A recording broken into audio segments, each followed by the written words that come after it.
for the love, I did it for the people, I did it for us.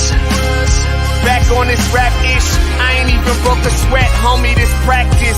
Pondering my next move, staring at my track list, hope I ain't miss my window. Praying like a Baptist, Seattle's own, tired of this Game of Thrones. They made a list of the best rappers and guess who wasn't on? While the disrespect continues, I'm steady packing these venues.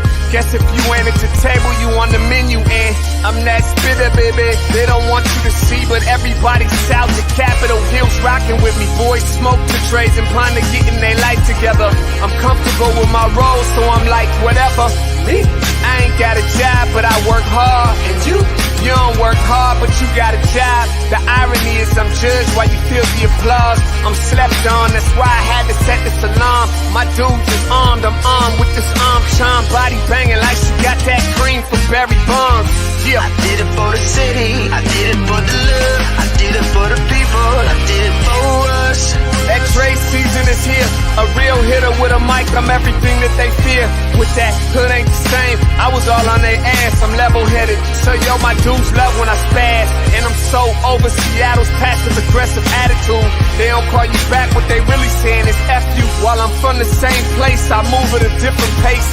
I prefer if you just said it to my face, damn, I did it. I did it for the city, I did it for the love, I did it for the people, I did it I hate for these us. average dudes with they average spit, writing average rhymes, knocking average chicks. The closer I get, I can feel the people starting to shift. I'm loyal to a fault, and everybody can't come with. Rap's a rich man's game, I'm only playing with change. They bang models and singers, I'm knocking my own flame, I'm different. The crowd, I move with the chosen few. Black thoughts, I could be the front man for the roots. No diamonds and gold, I'm on my sticks and stones. If we can see your panty line, you should have on a thong. My team is strong, through this fire we forged a bond. And they already know what it is when I get on. To the hearse, party like it's December 31st. When I'm on my deathbed, I probably cracking my nurse. You ain't got the bars to compete. I'm a verbal athlete, deflating these boys so they say that I cheat. Damn, I did it. I did it for the city, I did it for the love, I did it for the people, I did it for us.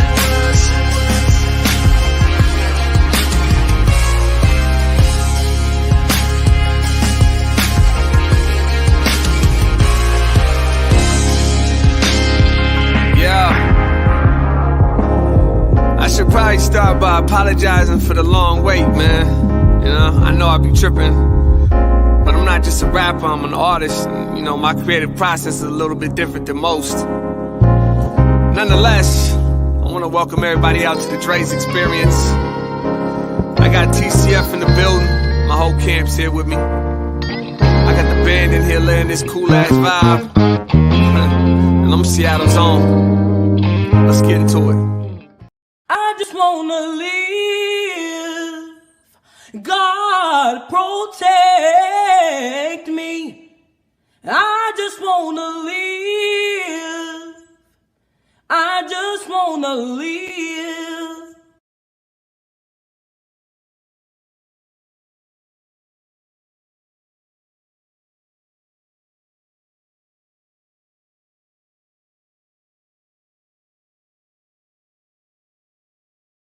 Hope y'all are enjoying your morning so far, because I surely am. Gotta bring in my guy, my co-host with the most, Big O. Happy Wednesday, Big O. Yeah, what's up, Trey? How are you? I think we're trying to figure it out here. The audio you heard there was the press conference from Governor Inslee. I don't know if you lost it over there or not. Audio still there? Put it up. Well, you don't have it. So while he's getting it over there. What's up? How are you, Trey? I'm doing good. How are you today? Doing all right. So the governor is just having a press conference right now. Dr. Shaw is speaking. Sure, put it up on the screen. As you all know, the CDC yesterday announced a number of different things they were looking at across the country. That was an important announcement. This pandemic rages on. It's not stopped impacting people. And so what we want to do is make sure, as the governor said, that people across the state of Washington really consider wearing a mask in public spaces indoors, especially when there is more transmission in the community around them and or they're not sure what's happening in that indoor space. Those who are vaccinated, let me be very clear, are largely driving this increase in transmission across both the country and the state of Washington. But we also know that we have a way to be able to help all of us, and that is to get vaccinated. If you are still waiting to get vaccinated, we're encouraging people. It's easier than. There you go. And you want to close it out because you still got your audio coming through the system. There you go. All right. So we'll start from the top. You know, the governor with his press conference going on and basically saying that school age kids K through 12, they're gonna have to be masked up in school. He didn't mandate a return to masks, but he's highly recommending it. He also did not make it mandatory for state employees to get vaccinated. And one of the things we'll talk about here a little later in the show is there's already venues and nightclubs and things like that are saying that you cannot get in without the vaccination.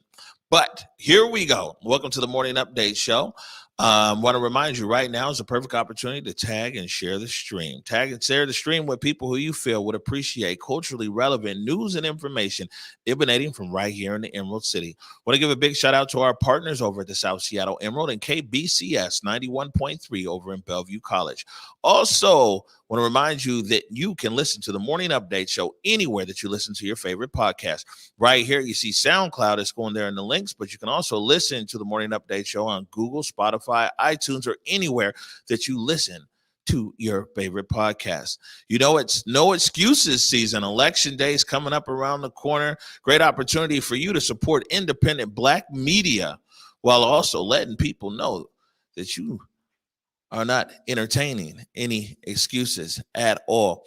They're talking about COVID here. This is the part of the show we want to remind everybody and put the link in the comments there that the COVID vaccine is available anywhere, throughout King County, and it's free of charge.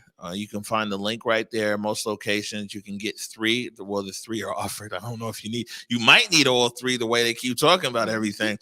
But you can get one of the 3 vaccines there. What do we have here? Our blog is still there. Oh, has it been updated? We'll put it up there, though. Still up there. So we're waiting on Mr. Everard to update this here. But Inye Dinish and Mike Davis of the South Seattle Emerald. And they're talking about why they got vaccinated. And, you know, to be honest with you, it's a lot of people who are coming out right now saying, man, this is why I'm not going to get vaccinated. One of them, I think it's Rolovich, is the name of the head coach over there, Washington State University. And he was like, yo, man, I don't have a problem with anybody else getting vaccinated. You know, if you want to do it, it's great.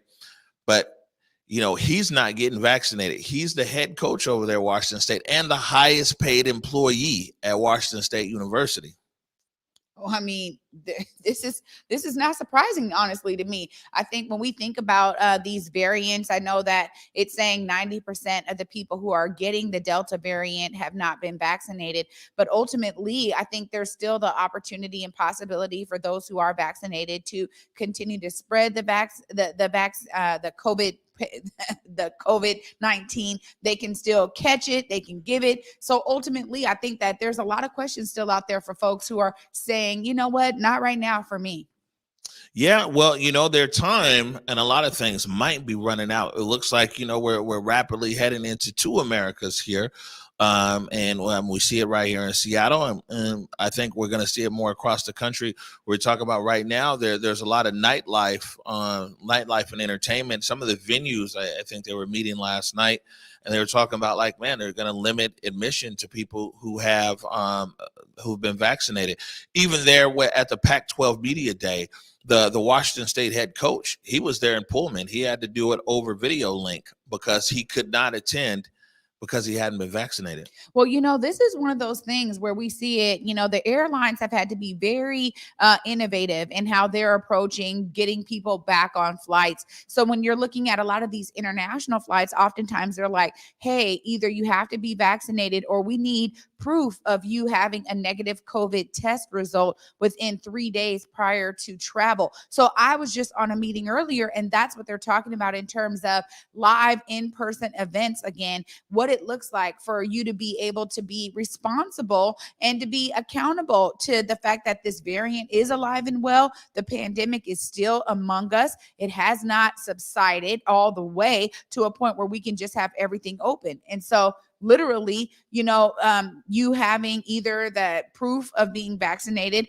or having that negative test result is starting to become a real thing. And, for those who do not want to get vaccinated, I've heard it from several of the elders. They're like, look, I just get tested often, right? I'm in there at least a couple of times, a month. So I'm getting tested often. That lets me know that I'm still okay. So, some folks are moving in that direction, Omari, Yeah, no, definitely. And I think that ultimately, but matter of fact, let's do this. This is off to a shaky start here. Let's take a quick break right now. We're going to come right back. We're going to hop into it.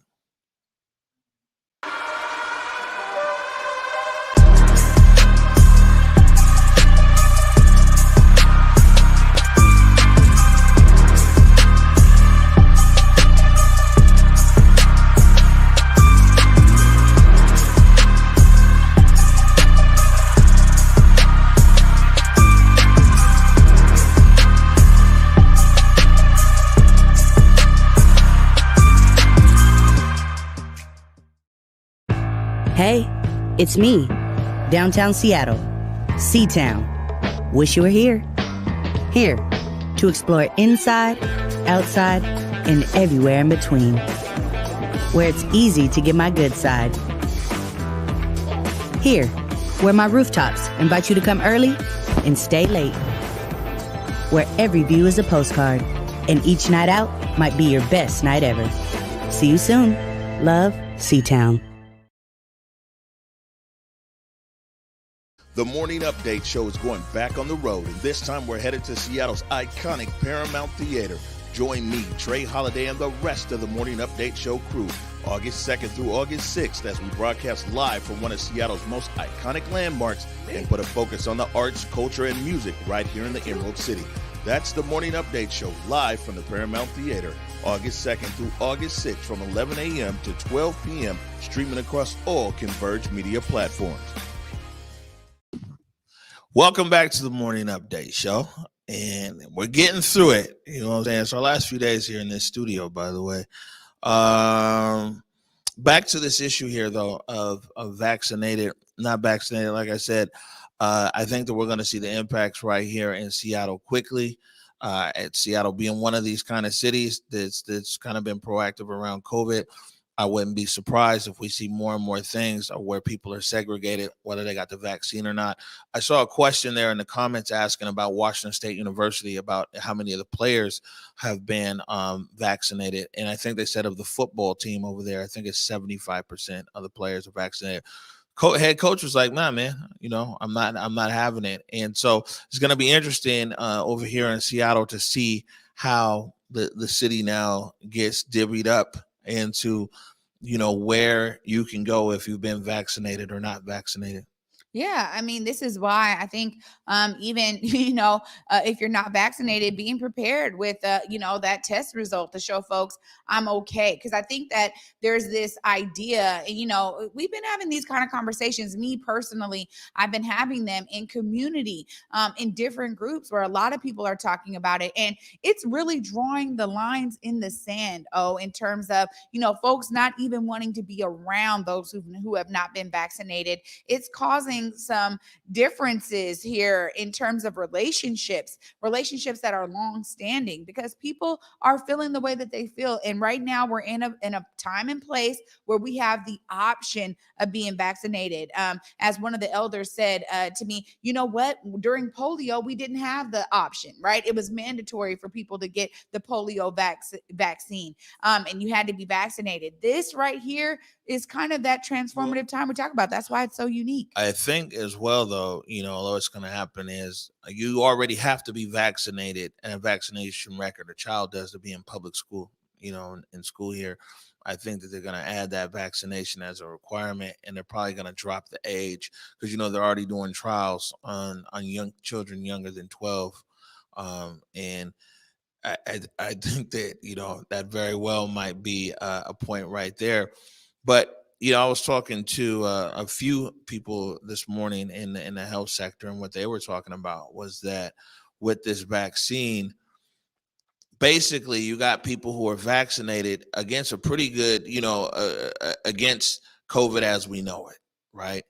But as the longer that COVID is able to continue to mutate in different parts of the unvaccinated population, that ultimately it might in that process create a strain that is now deadly where people have been vaccinated. And with this, it's almost like, because you can still get it, you can still carry it, you can still transmit it, you just won't die. You know what I'm saying? I mean, and we see that like 90+% of the people who are dying of COVID, and 90+% of the people who are in ICUs and everything else, they're people who have not been vaccinated. So a bigger concern is that ultimately, if it's not reeled in, that there will be a variant, that will now be deadly to people who've been vaccinated. Yeah, I mean, that's one of those things is that, this virus can progress rapidly. And we're seeing it really happen right before our very eyes. The fact that the vaccination is there to, again, protect the strength of those proteins where the COVID virus attacks that cell. I mean, you're right. Oh, if it has another way of attacking, if it gets smarter as a virus, then that protection layer, it would actually be able to penetrate that as well. So these are the kind of things that have people kind of a bit up in arms right now when we talk about people being very cautious about who they're associating with, because they don't want to really be around people who have the propensity to be bringing that new strain into their environment. So, you're absolutely right. I mean, we'll see, man, how this all kind of plays out. Again, it's happening right now in real time for us. Yeah. Also, this newer strain is more contagious with young people, and younger. I was,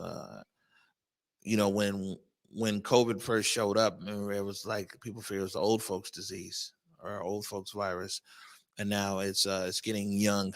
But as you can tell, we could definitely be talking about this COVID thing all day. And actually, we have a community voices coming up. COVID hesitancy in the Black community, and so we'll have a date on that soon, and we'll continue that discussion. Anyways, heading back down the line here. Come on, I know you guys can do it. We need to get Jake to 10,000. Unbelievable, man. He's the best player in the world. I'm glad he's on my side. And going into a game 7, you want the best player in the world on your side. The backyard got mountains in it. I do not move until my accountant finish. Big mason jars, each one an ounce. There, I'll let Treyana always gets it right. Tell him what to do, Trey.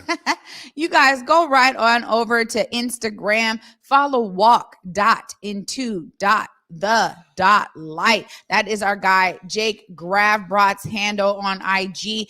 And we definitely need you guys to follow Jake. Let's get him to 10K, get him over that amazing benchmark. He deserves it. There it is. Man, yesterday was a great day over there at the ballpark. We got some pictures and video coming your way soon.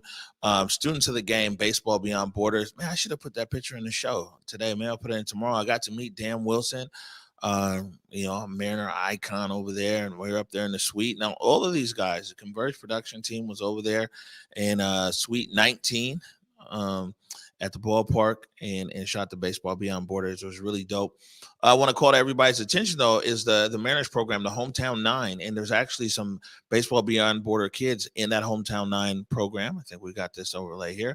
Mariners making effort to bring baseball to the community through Hometown 9. And that was written by our own Ike Everard. We got the link there in the comments. You can check that out.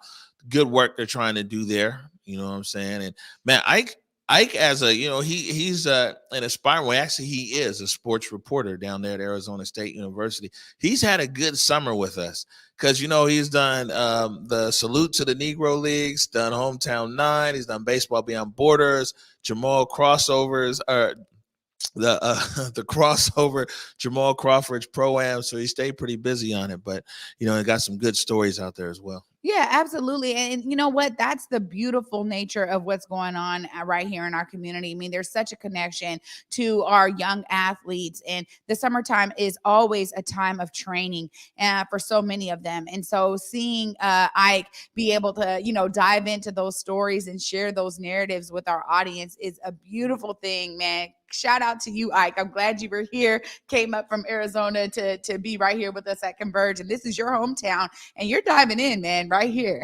Yeah, no, I mean, Ike's done a good job. He's leaving us at the end of next week, heading back to school. But I mean, it's definitely had an impactful summer here at Converge.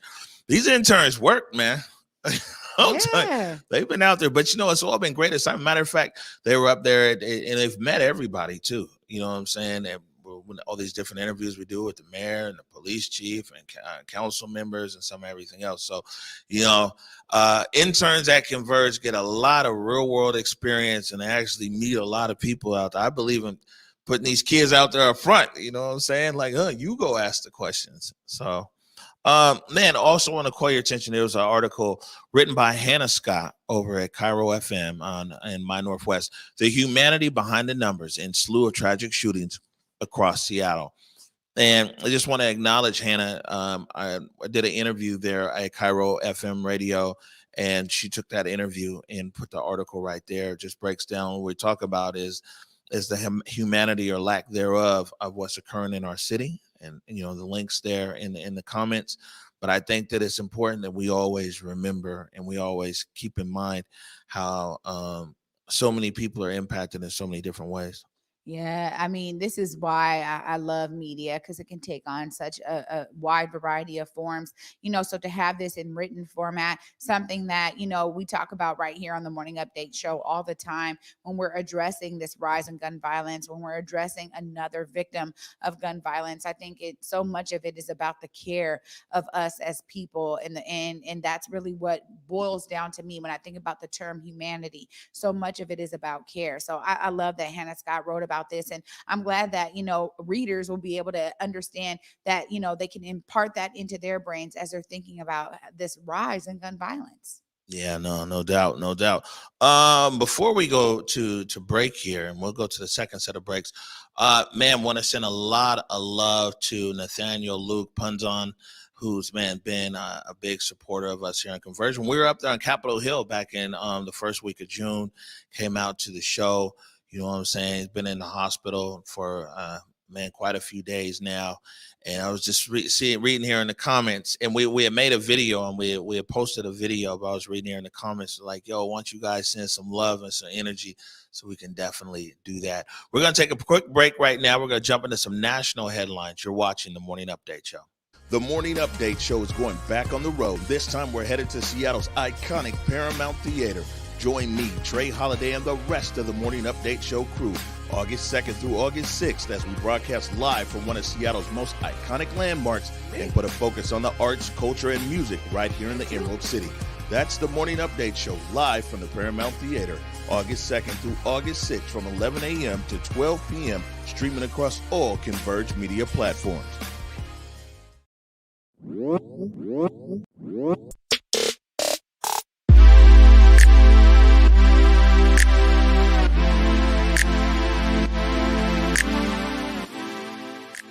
Market Street Shoes, slinging kicks since 2006, with styles that support you and yours, getting the F outside or staying comfy when you just want to lounge indoors as well.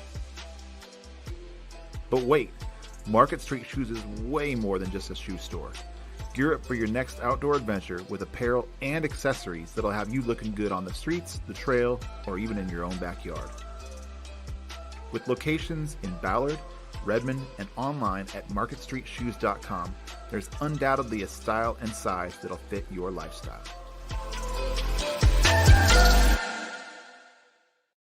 Hey everybody, we all know that COVID-19 has had a major impact on everything this year, even energy bills. Puget Sound Energy understands the ongoing struggle that's facing its customers. And this is why they're offering a COVID bill assistance program of up to $2,500 per qualified customer. If you or anyone you know are currently behind on energy bills, please contact PSC today to discuss all of the assistance options available. Visit psc.com/COVID to learn more. What's good, everybody? It's your boy Cuddy, and it's about that time again. It's time to get out and vote. This year, we're weighing in on local races from county executive to the mayor to the school board and more. So now's the time to use your voice and make yourself heard. Read your voter's pamphlet. You can make your selection in any color pen, sign your return envelope, and return your ballot as soon as possible. Be sure to track it through the process at kingcounty.gov/election. Ballots must be postmarked by Election Day, August 3rd, or placed in one of the 73 King County drop box locations by 8 p.m. on Election Day.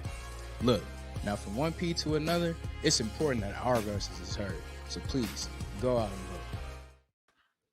All right. That was a quick comeback right there.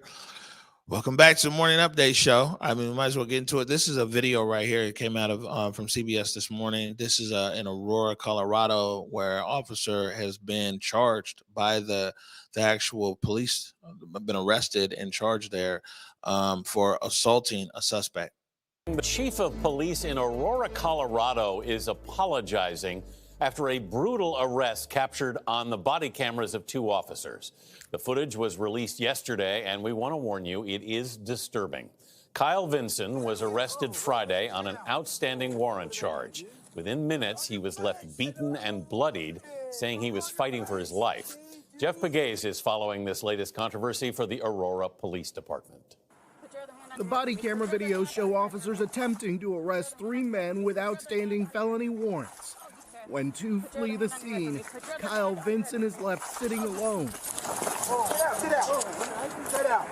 What the hell did I do, dude? Officer John Hobart is seen pointing a gun at Vinson, ordering him to lie face down and show his hands, which he does. Hands all the way out. Put your hands out front. Hands all the way out in front of you. Okay. The officer hits Vinson with his pistol at least 7 times. One cut on Vinson's head required 6 stitches. He later holds him by the neck for almost 40 seconds. Vinson's father says he was shocked by what he saw. I thought he was going to die because he said, "You're killing me." On your face! Get on your face! Aurora's police chief, Vanessa Wilson, calls the arrest a despicable act. We're disgusted. We're angry. This is not police work. This is not the Aurora Police Department. This was criminal. Since becoming chief in 2020, Wilson has worked to reform the Aurora Police Department, terminating 14 officers for misconduct. The year before she became chief, 23-year-old Elijah McLean died after Aurora police put him in a neck hold and paramedics injected him with ketamine after he was stopped while walking home from a convenience store. Wilson says as soon as she saw this new video, she ordered an internal affairs investigation. You move, I will shoot you. Wilson says she supports the quick release of body camera videos, which is now required by Colorado law within 21 days in incidents where there are complaints. And that's why I'm doing it here today, because you have a right to know what happened. Officer Hobart faces multiple felony charges, including second-degree assault and attempted first-degree assault. Another officer on the scene, Francine Martinez, faces misdemeanor charges for failing to intervene or report the use of force. Help! I didn't do anything. Authorities have yet to say whether Vinson will face charges for an outstanding warrant on a probation violation. I didn't do anything, dude. I was just fighting for my life, man. Officer Hobart is on administrative leave without pay. His lawyer would not comment, but says that he will zealously defend his client. Officer Martinez is on leave with pay, which is department policy when charged with a non-felony. We are seeking comment from her or her attorney, but so far, Jerika, we have not heard back. Wow, Jeff, that video is hard to watch, but once again, video holding officers accountable. Thank you. Wow. I mean, very hard to watch. And I think, you know, we have so much to overcome in this country when we look at the history of policing, what started policing. And when we go back all the way to the beginning, it really was a way to employ those who had been helping slave owners capture slaves, those who were enslaved, right? And so when I look at this footage, I'm reminded of that because as you have somebody who's on a warrant, right, for a probation violation, does it really require that amount of brute force? Was he endangering the lives of others? Was he, endangering the lives of the officers? None of that seems to be happening right there. He was literally sitting on the stoop. Others decided to run. He was still there, right? The fact that they could have apprehended him without ever drawing their weapons, without ever beating him with a gun and causing the injuries to his person.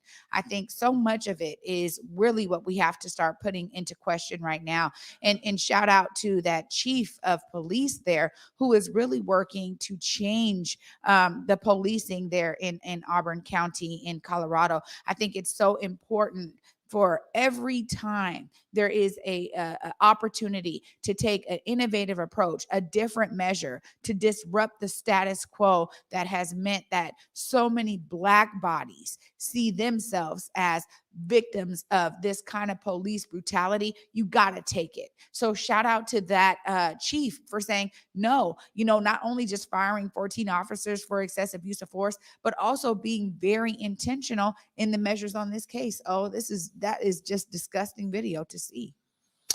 Yeah, and I mean, you only see it because there's a body cam. I mean, if there was no body camera, there would be no case.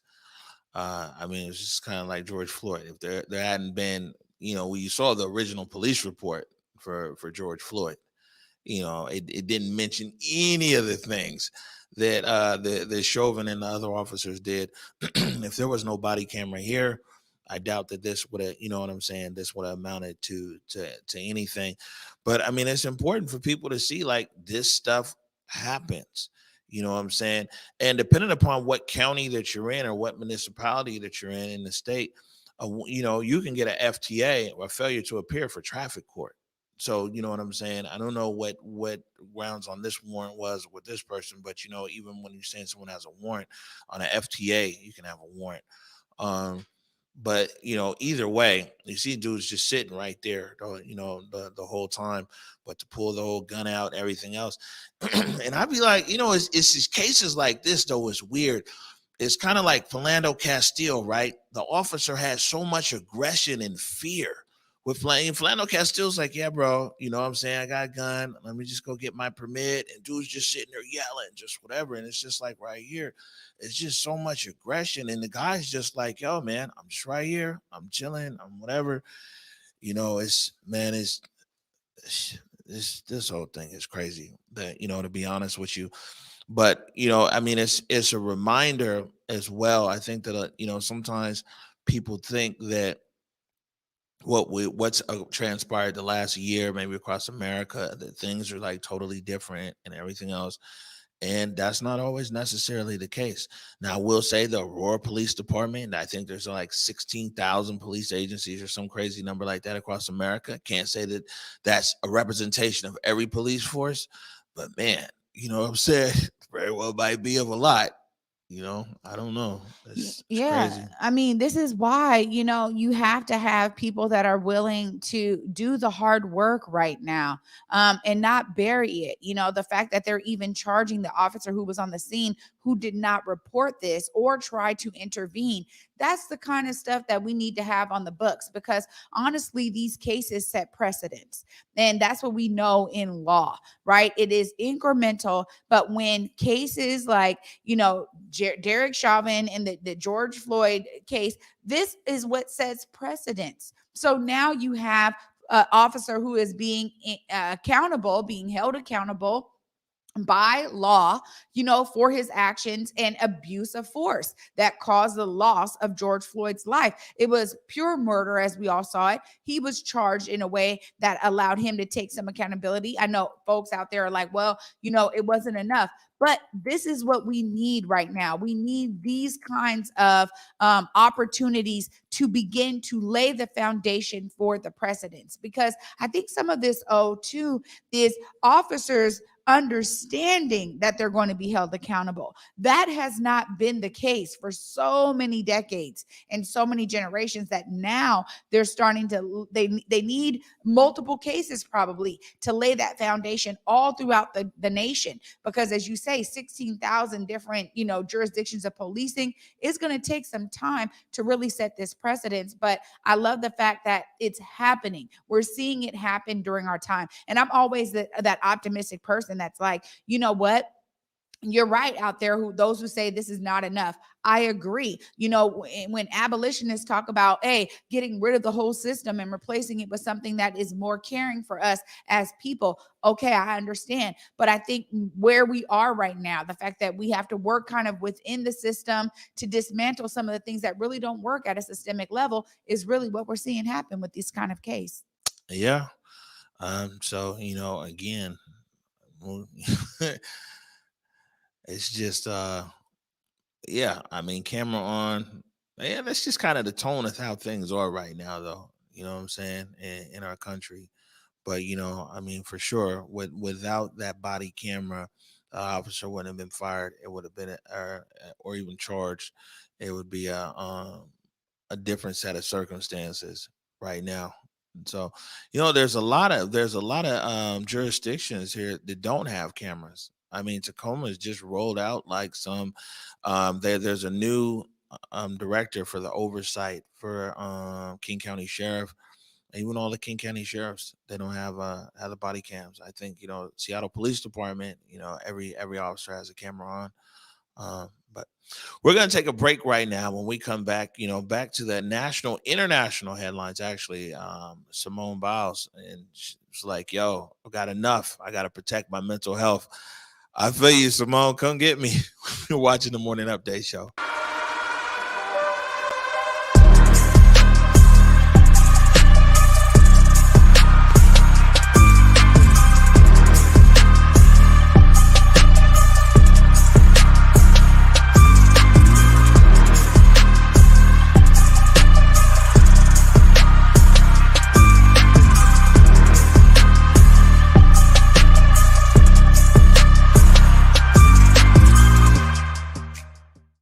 The Morning Update Show is going back on the road, and this time we're headed to Seattle's iconic Paramount Theater.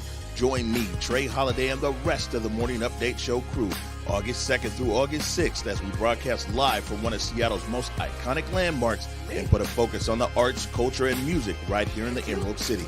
That's the Morning Update Show live from the Paramount Theater, August 2nd through August 6th from 11 a.m. to 12 p.m., streaming across all Converge media platforms. All right, welcome back to the Morning Update Show. And so, big news out of Tokyo. It's a lot of big news. Man, the people there are mad. Like, the COVID rate is like the highest it's been. You know what I'm saying? There's Olympics going on. You got Olympians that are basically getting kicked out of the games because they're testing positive for COVID. There was a heat wave that was just there. That was like overwhelming. And then this news right here from the world of U.S. gymnastics. Now to Team USA at the Olympics, and Simone Biles withdrawing from the team gymnastics event today and her deeply personal explanation. James Longman from Tokyo. Tonight, heartbreak and resilience at the women's team gymnastics. Heart stopping as star Olympian Simone Biles stumbled on the vault. Confusion as she's seen back in her tracksuit. And then the 24-year-old shocking the world, pulling out of the rest of the competition. I didn't want to risk the team a medal for kind of my screw-ups because they've worked way too hard for that. Her teammates, Sinisa Lee, Jordan Charles and Grace McCallum stepping up. Biles cheering them on from the sidelines. But in the end, it was a silver medal behind Russia's gold. Biles saying that she stepped aside to take care of her mental health. I say put mental health first, so it's okay sometimes to even sit out the big competitions to focus on yourself.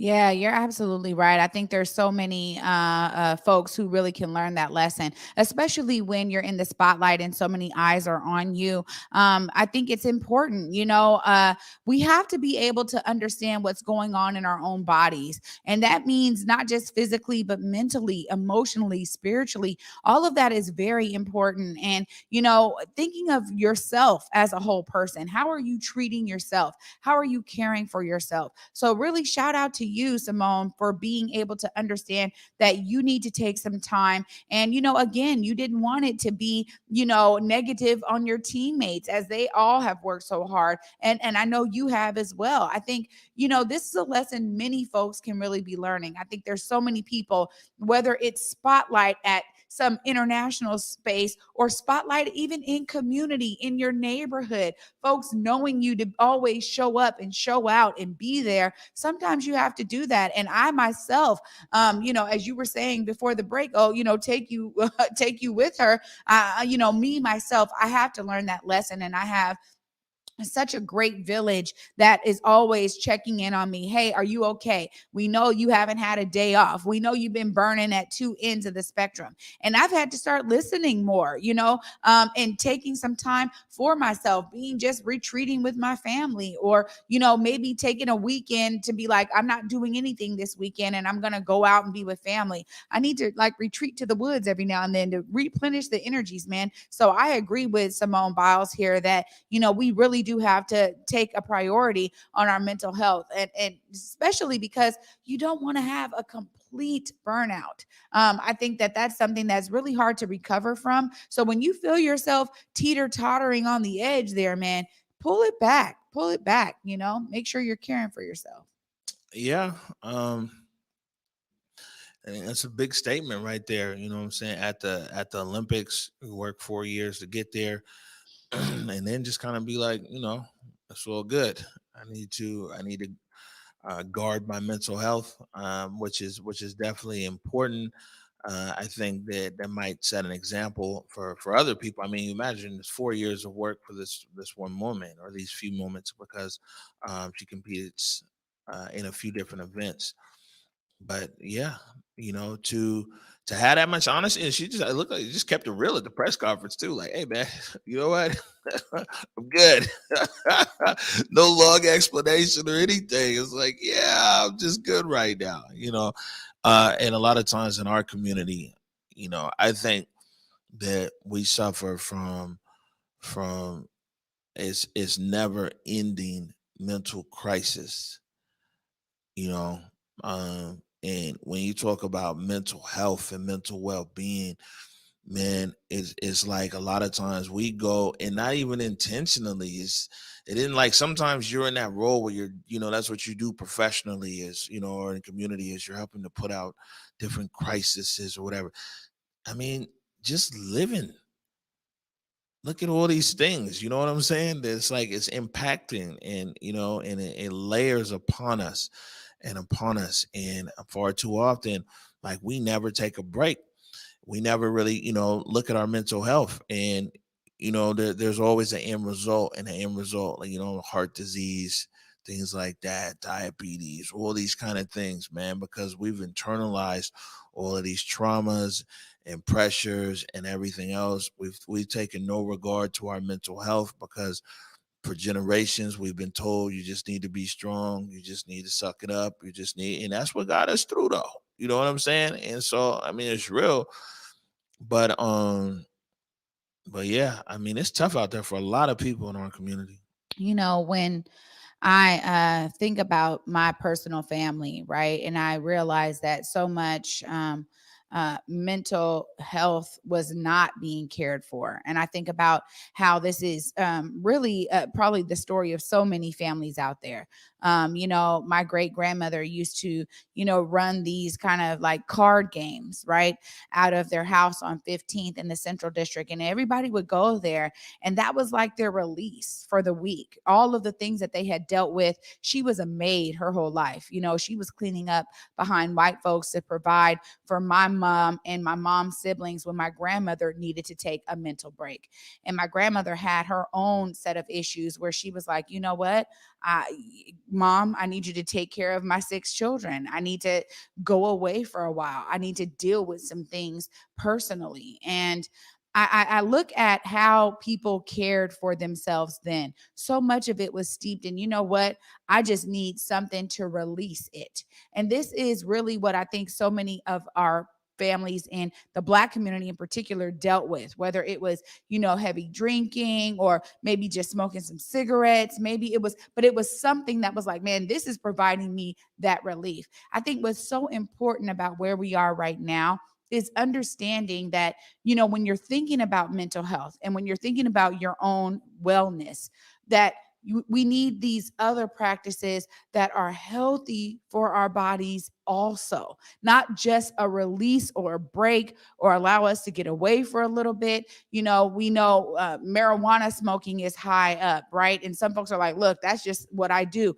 I understand. But I also think that as we're having this discussion, it would be remiss of me to not include some of the more healthier ways that I've been able to really experience some health and a break.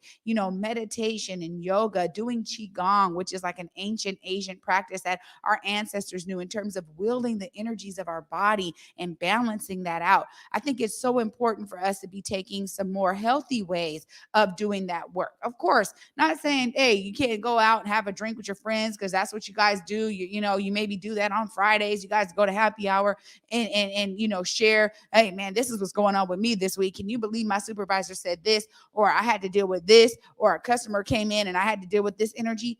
I think so much of it is a mix. And, being able to have those spaces where you can vent freely and have the people that are there to support you no matter how you show up that day, because maybe you've dealt with a lot. I think it's so important. So I love my village for being there for me in that way. I love these healthy practices for giving me a new way of having that mental release. And I think that it's important that we look at, some of the things that historically that haven't always benefited us over the long haul. So, this is a real serious conversation. We've been having it right here at Converge for a long time. It is definitely is. Man, so for you guys out there been following us for a long time, we'll give you a heads up here, is that Friday is going to be our last day here in this studio. A bit nostalgic. When we moved in over here, we knew that we had 1 year because it's the building's going under renovation. We're down here in a historic district, which is good. That means they can't tear it down. They can renovate it. So it's going into renovation. So we've only got 2 shows left here on First in Washington. We've had some pretty amazing moments in this studio. I mean, and this is where we broadcast the historic town hall, where you had Mayor Durkin and Nikita Oliver and King County Equity Now and Councilmember Gurmai and School Board Director Hersey all on the same show. Or we did our several gun violence town halls here, where you had like Chief Diaz and you had Sean Good, Choose 180, like on the same platform. And then we were able to, really be able to tell the stories as well of people in our community. A lot of these mothers and fathers and these families who've lost their loved ones here in the city. And we've also uplifted a lot of Black businesses and other businesses as well right here. So lots of memories in this particular studio. Any memories stand out to you in particular? Yeah, I mean, as soon as you were talking about this studio, this is where we celebrated our 1 year anniversary of the Morning Update show. And it's also where we went really long one day, January 6th, as we covered this insurrection, this crazy day that we all kind of were standing still, I think, as a nation. For those of us who were not involved, literally in Washington, D.C., and watching it play out over time, I just remember us being so shocked at what we were seeing and literally like, hey, we need to go long today because we have to continue to cover this. We have to continue to give live commentary as this is playing out. And I remember seeing Jake's face and Bobby Stills at the time, looking at this stuff and being like, whoa, all of this stuff is going, can we believe it? I think we've had some historic moments here and some amazing celebrations all at the same time. So we're going to definitely miss this space. I'm so excited to show you guys our new space when we get to that point. But you know what? Lots of great memories here for me. Yeah, no, and there's quite a few people from the neighborhood down here, Pioneer Square, chiming in.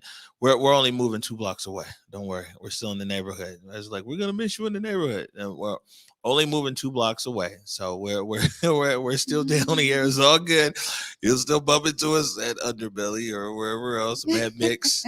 Damn the weather. We're Jimmy John's. We're anywhere else out here. You know what I'm saying? So, but it's been a good and historic ride for us here in this studio, and definitely, we wouldn't be here or even making our move to our next studio. We're going to be there for quite a few years and into our next studio. But without you guys and your support out there and your continued support, subscribers, donators, Patreon, like, you guys make a lot of stuff possible for us here at Converge. And it's meaningful, and I'll never ever stop saying thank you. That being said, tomorrow we have King County Prosecutor Satterberg is going to be here, and we're going to be talking about, man, the gun statistics here in King County, shots fired, murders, arrests, and some everything else. So the prosecutor is going to be joining us tomorrow. Please feel free to put in the comments any questions that you guys might have for Prosecutor Satterberg, but he'll be here. Yeah, I mean, this is such an important topic, and it's hitting our city, our county in ways that are really unprecedented as we talk about these rises of gun violence activity. So I'm glad that we'll be able to dive into these numbers and into the statistics, because we keep talking about this increase, but being able to understand it from that perspective is going to be really key to this. Yeah, no, it's good stuff. And really looking forward to it. And what's crazy is we were going to have Derek Wheeler Smith from Public Health Zero Youth Detention on today, but there was a murder last night right there by Tyee High School, I think, and it's near the SeaTac area, and some other shootings. I talked to Derek Wheeler Smith last night. He's like, bruh, I can't make it. Well, you know what I'm saying? We're out here trying to figure this stuff out. And so hopefully we'll get public health on here next week. And this is definitely something. It's not even something to stay on top of, because it's really been part and parcel of our coverage from day one. Unfortunately, I really look forward to the day that we're no longer having to cover these incidents of violence that occur in our community. We got a bit of a short show here today. I know it's a production starting right at 12. So any last words before we get out of here? You guys know, for me, as he just mentioned there, Derek Wheeler Smith, somebody who is literally seeing themselves as part of the solution. One of the things that I'm inspired by is, hey, we're here as an opportunity to really share, but sometimes you got to be just there on the ground doing the work. And so I appreciate the work of so many of all of y'all who are out there doing things on the ground, making things happen. Your energy, your efficiency, your dedication, your love, your care, your passion and compassion for community shines deep as you see yourself as part of the solution. So you guys, again, be inspired. There's plenty of opportunities for you to bring your brilliance to the table, so you too can be a part of these amazing solutions. All right, good stuff. What's today? Today's Wednesday. So today, 7:00, Seattle News, Views, and Brews with Brian Callanan and the very wordy and nerdy Kevin Schofield. And check that out at 7 p.m. Anything else we got going today, Cuddy? You guys see Curtis Delgado's Vote commercial? Apparently, it's getting rave reviews, especially in the South end of Seattle. What do you say? In the South end of Seattle, his Vote commercial is getting rave reviews, and I mean that's also a good point to bring up before we get out of here. It's like, man, get out there and vote. I mean, there's absolutely no reason for you not to vote. This election is so important. All elections are important. I mean, we could talk about the historical reasons why you should vote, but I don't even think we got to go there. I think that we see these issues that are directly in front of us right now here in our city and our county, and it's very important that you guys make your voices heard. I'm not going to tell you who to vote for, but I will tell you, get up, get out, go vote. And on that note, go forward in your purpose, go forward in your humanity. And until tomorrow at 11 a.m., peace. Lift every voice and sing till earth and heaven ring with the harmonies of liberty. Let our rejoicing rise as the listening skies. Let it resound loud as the rolling sea.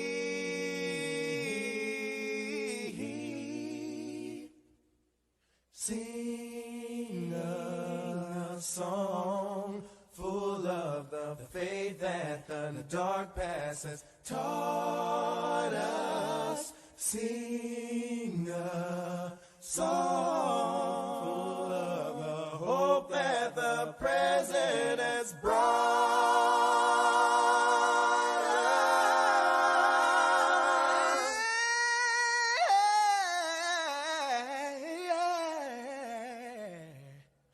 Facing the rising sun.